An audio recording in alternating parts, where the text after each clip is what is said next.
এই দেখো বন্ধুরা, আমি ছেলেটাকে ঘুম পাড়িয়ে দিয়ে একটু কাজ সারতে গেছিলাম। এসে দেখি ছেলেটা ঘুম থেকে উঠে একা একাই খেলছে। আমার সোনা ছেলে আর মায়ের জন্য অপেক্ষা করছে।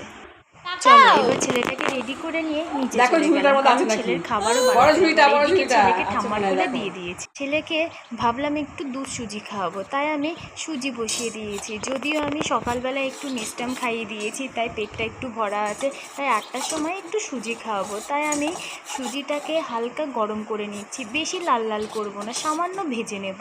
কারণ বেশি লাল লাল করলে সুজি বলে বাচ্চাদের খাওয়াতে নেই, তাই আমি একটুখানি ভেজে নিয়ে জল দিয়ে দেবো।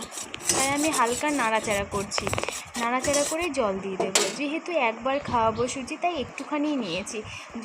কেন বলো তো একটুখানি নিয়েছি? ছেলেটা খুব নষ্ট করে, কেন এখন খাবার খেতে চায় না জানো তো। প্রত্যেকটা বাচ্চা দিয়েই এখন এমন ঝামেলা হচ্ছে, কিছু খেতেই চায় না, তাই আমি একটুখানি নিয়েছি।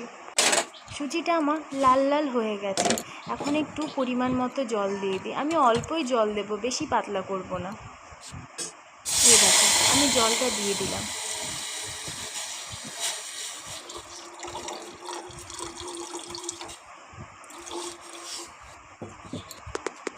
এবার একটুখানি নেড়ে দিই সুজিটাকে। এরপরে বন্ধুরা উতাল আসলে তারপর আমি চিনি দেবো, তার আগে চিনি দেবো না।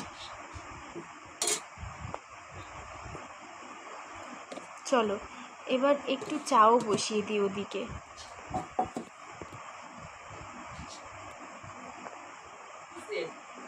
এই দেখো বন্ধুরা, সুজিটা ফুটে গেছে। এবার চলো একটুখানি চিনি দিয়ে দেবো। যদিও বাচ্চাদের বেশি মিষ্টি খাওয়াতে নেই, তার জন্য আমি একটুখানি চিনি দেবো, বেশি দেবো না। আর আমার ছেলেটা মিষ্টি খায় না বলতে গেলেই চলে, শুধু মাঝে মাঝে একটুখানি ক্যাডবেরি খায়, তাও প্রত্যেক দিন নয়, মাঝে মাঝে। তাই আমি অল্প পরিমাণ চিনি দিয়ে দিলাম, চিনির সাথে একটু নুনও দিয়ে দিলাম, কারণ সুজিতে একটু নুন দিলে সুজিটা খেতে ভালো হয়। আর এইদিকে দেখো আমার চায়ের জলটা ফুটে গেছে, আর চা পাতাটাও দিয়ে দিয়েছি। জানো তো বন্ধুরা, আমি না চাটাকে অনেকক্ষণ ফুটিয়ে রেখে তারপর খাই, কারণ চাটা যত ফোটাবে টেস্টটা তত বাড়ে। আর আমি বাড়িতে পাতা চা পাতা খাই, গুটি চা পাতা খাই না বললেই চলে, কিন্তু এবার দেখছি গুটি চা পাতা নিয়ে এসে, গুটি চা পাতার চাটা আমার একটুও ভালো লাগে না। তাই ভাবছি যে এবার গুটি চা পাতাটা শেষ করে পাতা চা পাতা নিয়ে আসবো। চাটা ফুটে গেছে, আর আমি খুব ভালো করে চাটাকে ফুটিয়ে নেব। যেহেতু এখন চাটা আমি আর আমার শাশুড়ি মাই খাবো, আর কেউ খাবে না এখন। চলো চাটা ফোটানো হয়ে গেছে, এবার ছাঁকনি দিয়ে ছেঁকে নিই। এখানে 2টো কাপই আছে, একটা আমার একটা শাশুড়ি মার। তোমাদের দাদাভাই এখনও ঘুম থেকে ওঠেনি, কারণ সে অনেক রাতে ঘুম থেকে ওই হোটেল থেকে আসে, রাত 2টোর সময়। তাই সকালবেলায় একটু উঠতে দেরি হয়, উঠে একটু চা বিস্কুট মুখে দিয়ে আবার হোটেলে চলে যায়, তার জন্য ও একটু দেরি করেই ওঠে।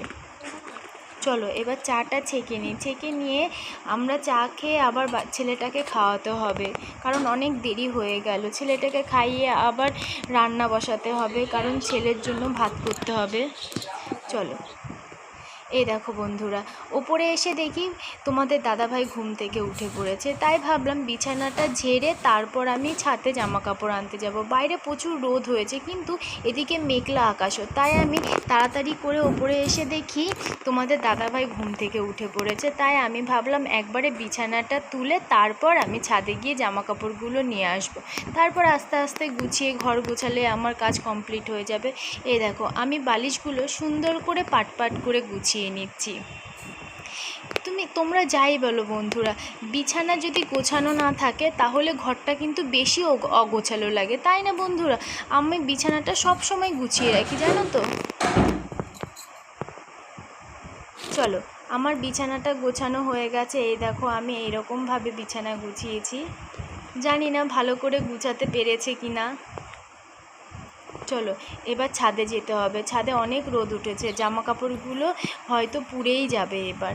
এই দেখো বন্ধুরা, ছাদে এসে দেখি আকাশটা এত মেঘলা হয়েছে, এদিকে মেঘলা আকাশ আবার এদিকে অনেক রোদও। দেখো বন্ধুরা তোমাদেরকে ভালো করে দেখাচ্ছি, দাঁড়াও, তার আগে জামা কাপড়গুলো একটুখানি তুলে নিই।